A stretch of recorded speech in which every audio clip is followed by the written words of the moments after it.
સ્થાનિક સ્વરાજની ચૂંટણીના પડઘમ વાગી રહ્યા છે અને ટૂંક સમયમાં જ આ ચૂંટણી છે તેની તારીખની જાહેરાત પણ થઈ શકે છે। આ બધાની વચ્ચે પાર્ટીઓ છે તે તૈયાર થઈ ચૂકી છે ચૂંટણી જંગ લડવા માટે। સાથે સાથે મૂર્તિયાઓ પણ સજ્જ થઈ ગયા છે। ભાજપ હોય, કોંગ્રેસ હોય કે પછી ચાહે આમ આદમી પાર્ટી હોય, તમામ પક્ષ દ્વારા આર પારની આ લડાઈ લડવા માટે તૈયારીઓ છે તે શરૂ કરી દીધી છે। સેન્સ પ્રક્રિયા છે તે શરૂ થઈ ચૂકી છે। નિરીક્ષકો છે તે મૂર્તિયાઓને પારખવાનું શરૂ કરી દીધું છે। આ બધાની વચ્ચે રાજકોટ, સુરત, વડોદરા સહિતના અલગ અલગ જિલ્લાઓમાં ભાજપ દ્વારા સેન્સ પ્રક્રિયા છે તે શરૂ કરવામાં આવી છે। આગામી 15 મનપાની ચૂંટણીને લઈ ભાજપે સેન્સ પ્રક્રિયાનો પ્રારંભ કર્યો છે। બુધવારે સુરત, રાજકોટ અને વડોદરા સહિતના શહેરમાં સેન્સ લેવામાં આવી રહી છે, જેથી ચૂંટણી લડવા ઈચ્છુક નેતાઓ દાવેદારી કરવા આવી રહ્યા છે। સુરત મહાનગરપાલિકાની આગામી ચૂંટણીનો શંખનાદ ફૂંકાયો છે। ભારતીય જનતા પાર્ટી દ્વારા ઉમેદવારોની પસંદગી માટે વિધિવત રીતે સેન્સ લેવાની પ્રક્રિયા હાથ ધરવામાં આવી છે। ઉધના ભાજપ કાર્યાલય ખાતે સવારના 10 વાગ્યાથી જ કાર્યકર્તાઓ અને દાવેદારોની ભારે ભીડ જોવા મળી। પ્રથમ તબક્કામાં વોર્ડ નંબર 1 થી 12ના ઈચ્છુક ઉમેદવારોને સાંભળવામાં આવ્યા, જેમાં પાટીદાર બહુમતી ધરાવતા વિસ્તારો પર સૌની નજર છે। સુરતમાં ઉધના સ્થિત ભાજપ કાર્યાલય ખાતે 4 અલગ અલગ જૂથમાં નિરીક્ષકોની વ્યવસ્થા કરવામાં આવી છે। કુલ 12 નિરીક્ષકો સુરત આવી પહોંચ્યા હતા। દરેક વોર્ડના કાર્યકર્તાઓ સાથે રૂબરૂ મુલાકાત કરી હતી।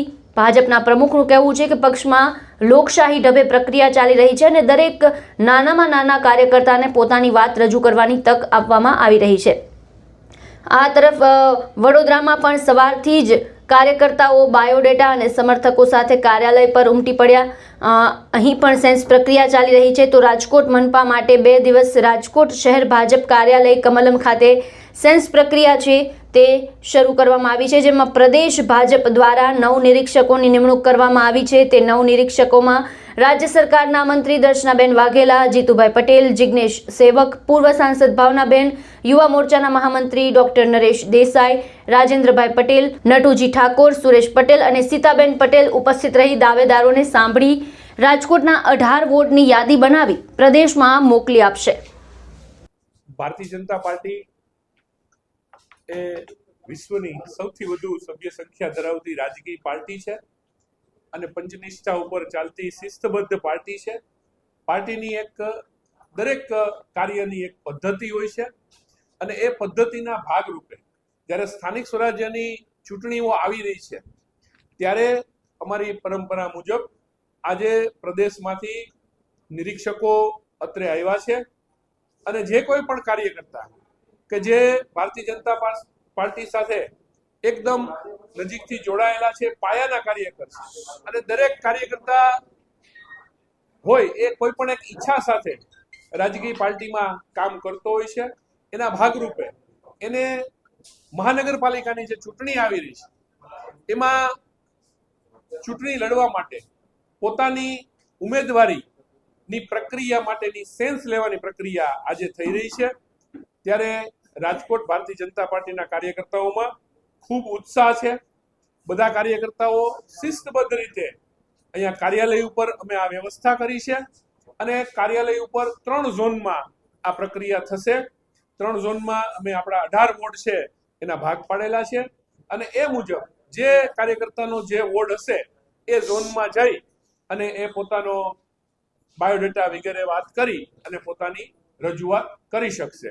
અત્યારે હમણાં જ 10:30 વાગ્યાથી આ પ્રક્રિયા ચાલુ થશે, જે 2 દિવસ સુધી એટલે કે આજે આખો દિવસ અને કાલે એ રીતે ચાલુ રહેવાની છે અને દરેક કાર્યકર્તાને શાંતિપૂર્વક સાંભળવાની એક તક આપવામાં આવશે।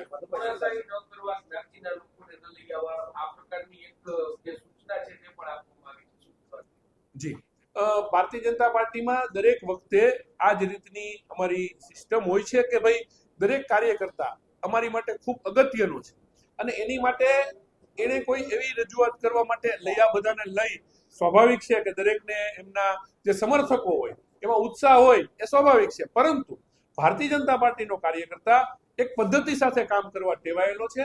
ત્યારે એના ભાગરૂપે પોતે વ્યક્તિગત આવી અહીંયા અમારી એક પ્રક્રિયા છે ફોર્મ ભરવાની, એ ફોર્મ ભરી અને પોતે પોતાની વાત રજૂ કરી શકશે। શું લાગે છે દરેક વોર્ડમાંથી કેટલા નીચે જે રીતે લોકોની સંખ્યા મેં પહેલા જ કહ્યું એમ કાર્યકર્તાઓમાં ખૂબ ઉત્સાહ છે.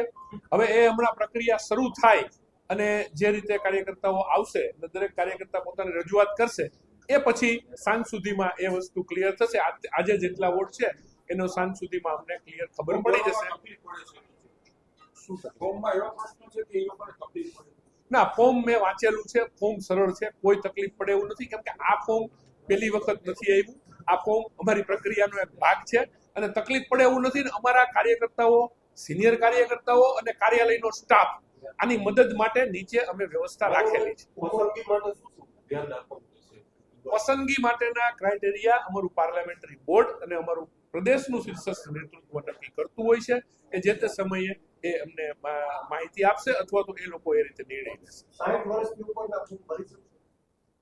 હાલ એવી કોઈ અમને સૂચના નથી, એટલે અત્યારે તમામ કાર્યકર્તાઓ ફોર્મ ભરી શકશે. સ્થાનિક સ્વરાજની ચૂંટણીને લઈને જે સેન્સ પ્રક્રિયા છે તે શરૂ થઈ ચૂકી છે. નિરીક્ષકો દ્વારા દાવેદારો છે તેની પસંદગીની પ્રક્રિયા પણ હાથ ધરવામાં આવી છે. આ બધાની વચ્ચે ટૂંક સમયમાં જ સ્થાનિક સ્વરાજની ચૂંટણીની તારીખો છે તે પણ જાહેર થઈ શકે છે. ત્યારે આ સમગ્ર મુદ્દાને લઈને આપના વિચાર અમને કમેન્ટ બોક્સમાં જણાવો અને તમામ અપડેટ માટે જોતા રહો, અમારી સાથે જોડાયેલા રહો. અમારી ચેનલને લાઇક, શેર અને ફોલો કરવાનું ભૂલશો નહીં.